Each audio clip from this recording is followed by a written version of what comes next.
Look, the Sean McVay tree, as we used to talk about the Andy Reid tree or the Mike Holmgren tree or the Bill Walsh tree, the McVay tree is now a thing. And some people are great and some people have scuffled. Zach Taylor and the Bengals, I think you'd call that a big-time success. That's a win. Matt LaFleur, you could That's a win. You could debate whether that's a McVay guy or a Shanahan guy. And it's okay to be both. Sure it is. It's honestly kind of the best of both worlds. Kevin O'Connell in Minnesota. That's a win. That, too, looks like a win. And then there's some defensive guys like Brandon Staley. I would say that it was a win for a while, and then it was not. And then there are other guys like who have just become coordinators and never risen a head coach, like Shane Waldron. So Waldron and Thomas Brown were on the same staff with McVay. But you know what's cool about Thomas Brown when he was with McVay? Among other things, McVay molded him as a head coach. He made him the tight ends coach. He saw something. 100%. He molded him and said, I'm going to make you the tight end coach. That's a job McVay had before he became an offensive coordinator for the first time, because he thinks the tight ends coach for a guy on the rise is somewhere where you really learn to read the defenses and read what the responsibilities are for both the offensive line and the skill positions, that it's a pivotal spot. So he likes Thomas Brown. McVay does a lot, going back a lot of years. And made him associate head coach. Yes, like, sir. It wasn't just that he was, but he clearly was trying to put him on a path. Assistant head coach the same year as he was the tight end coach. And I think that that's really interesting that he tried to do that. Tom Pelissero did a breakdown of this. Like, he did a walking interview and a history of Thomas Brown as a player and as a coach. And we have it so you can kind of build your dossier on the new OC of the Bears. He's one of the greatest competitors I've ever been around. You know, that's why he's also the assistant head coach. I mean, you play running back, dog, you run.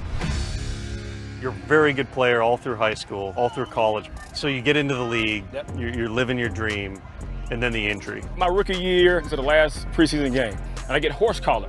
Completely rips my groin off the bone. Now, of course, my dreams were to go play in the league, maybe play 7, 8, 9, 10 years and go retire and sit on the beach somewhere. I didn't even get it started. That was part of my passion to get back into coaching because of my experience trying to move on past the game of football. Through the course of your career, you've been around some pretty good running backs. I have. My first stop was at University of Wisconsin. So it was this guy by the name of Melvin Gordon. Had an opportunity to go back to Georgia where there was a guy by the name of Nick Chubb and Sonny Michel. 2 back-to-back rooms was kind of loaded with NFL talent, which kind of just forced me to kind of grow and stretch, but also learn from the players as well. Coach TB, one guy I could really rely on.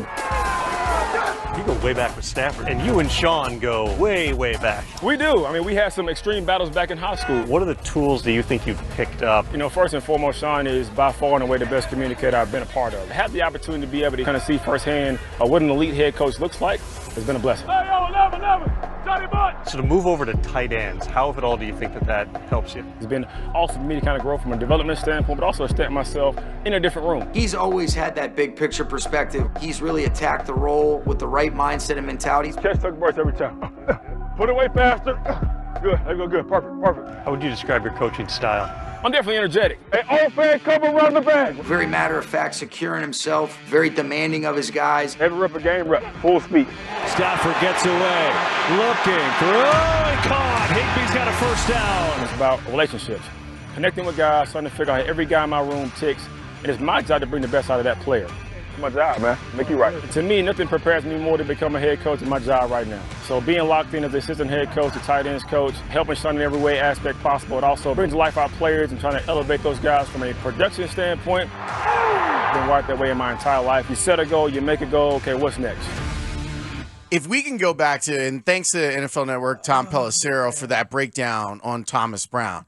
If we can go back to what we were talking about earlier, like when we were discussing the hiring process, what I love about this and why I would love to be a coach for Sean McVay is that he's so confident in his standing as head coach that there isn't a fear of hiring someone and then being like, you know what, that guy's got the thing. Mm-hmm. He's got the thing. Mm-hmm. He might be head coaching material. Let me put him in positions that are going to allow for him to grow as a coach, and he's doing it without ego and fear. Yes, that's very well said, and I think that has been a problem in the Eberflus hiring practices. I think that has absolutely been a problem. I love in there that you hear him talk about him and McVey. They were rivals in high school football. So they went against each other as high school players. So and let me make sure I got this right, because I think it's one of my favorite things about Sean McVay. Sean McVay beat out Calvin Johnson for High School Player of the Year. Oh, I didn't know that. I think I got that right. No way. Yeah. Really? Yep. That is amazing. But yes, certainly told to get ready to be a head coach, and made the assistant head coach and eventually the tight end coach after being a running back coach. Also, I found myself giggling because listen to the way that he talks and communicates and has like an energy and like a quickness to him. And like, words come out easy. It's like, well, let's hope that is something that will be allowed to flourish. And yes, I was right. It's not Waldron-esque, is all I'm saying. This from the USA Today.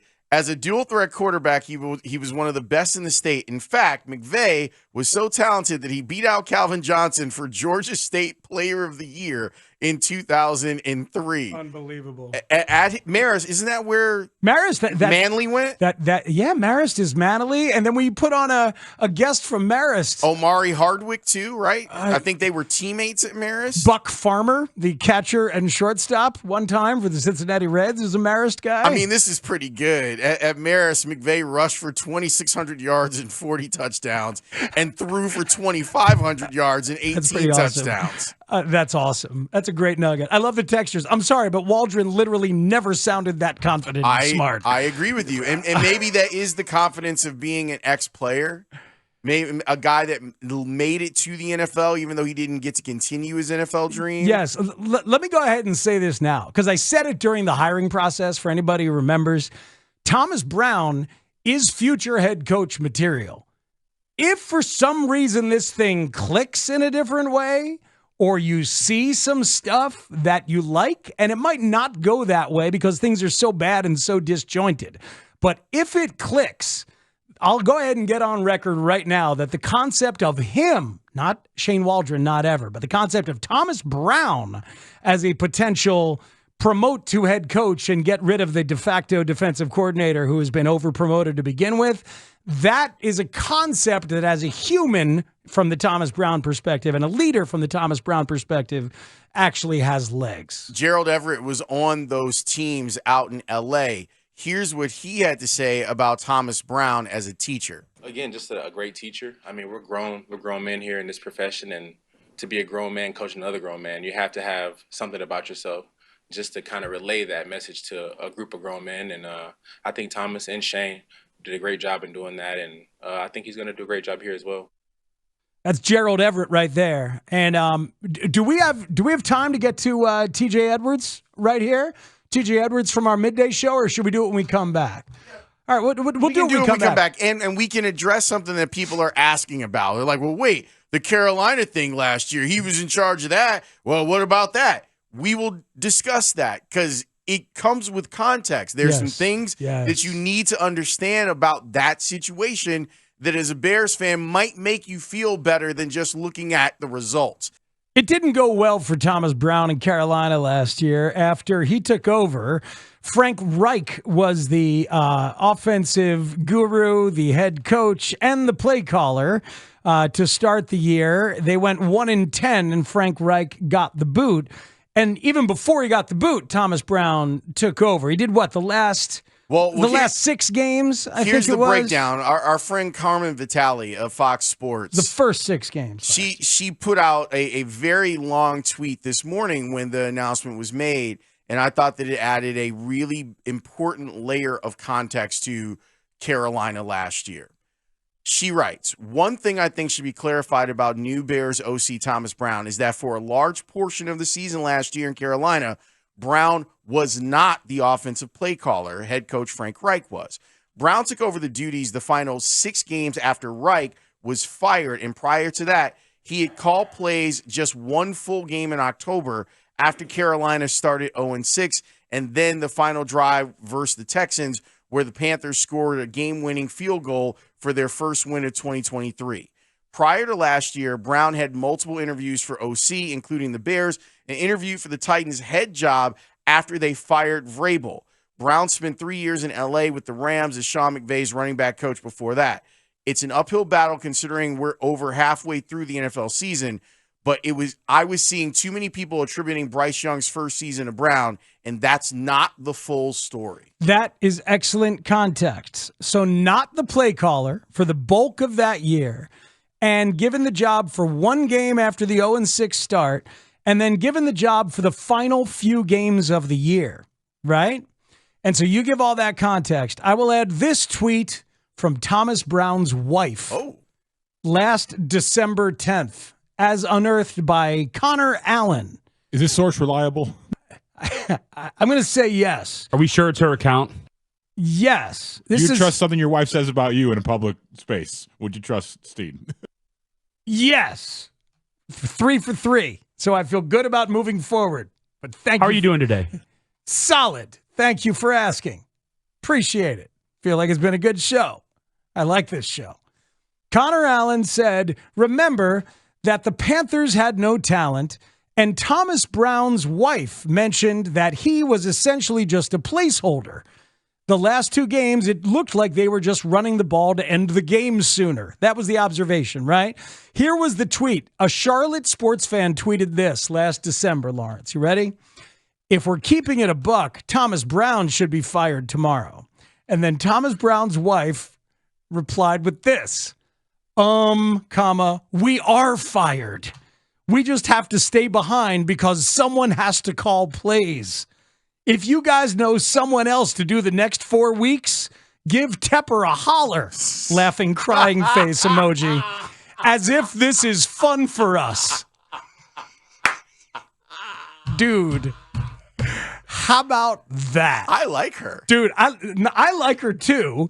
And the truth is, you got to finish out a season, which frankly is our reality. Like maybe if they've been hesitant to fire Flus, then who are they going to promote? John Hoke, or promote Richard Hightower, or somebody else who's never done it before? Promote Eric Washington. They could promote Thomas Brown. I mean, all of that. But if they didn't want to fire Waldron, well, we got to scramble. At least they have a guy in house who has called plays before. So you worry about turning into we're just getting through the season. Let's just run the ball to get through the damn season. When you've got a kid like Caleb, they had a kid like Bryce Young, and that's what it turned into down there. But that's the last few games. I think that the situation is different because Carolina was clearly not going anywhere last year. Even if we saw Bryce Young play like Jaden Daniels, I don't think they were going anywhere because they didn't have a lot of talent. I imagine that inside the Bears locker room, there are people that, even with their problems, going, guys, we still have a chance. All of our games inside the division are right in front of us, and all we need to do is win the next game. Well, let's hear how TJ Edwards feels about Thomas Brown in this moment as the 4-5 Bears have replaced their offensive coordinator. Here's TJ with our midday show earlier today. Yeah, so my freshman year at Wisconsin, he was a running backs coach when I showed up. So he had, Melvin Gordon and all those things. So along with Coach Beatty as well, the receivers coach. So it's kind of crazy when I came in here this year to see those guys, and just haven't seen them for a while. It's awesome to see. And going against Coach Brown last year and in Carolina and things like that, I know dude is just an absolute workhorse. I mean, he's a hands-on guy who wants to see everything that the players are seeing, and a guy who truly loves what he does. And I know that he's going to bring some juice. I do. I know he's going to bring some energy.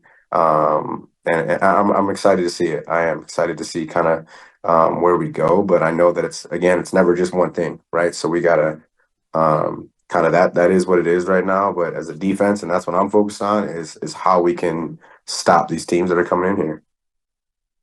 Juice and energy are great, okay? What I want is accountability. What I want is someone to really think out what the game plan is going to be. I am all for the energy, and I think that when you hear it in Thomas Brown's voice, that it gives you a little bit of hope. I want that to be matched with him looking at the opponent and finding the best way to use all the weapons that the Bears have. I want those practices. I want players to be like, yeah, our practices have been a lot more crisp now that he has taken over, that we feel like even if we lose, we are doing it the right way instead of leaving points and opportunities on the table like the Bears have done over the last 3 weeks. Yeah, no, that's fair, man. I would add to that. I would want him to forge a connection with the quarterback where he figures out what the quarterback can do and what the quarterback can't do.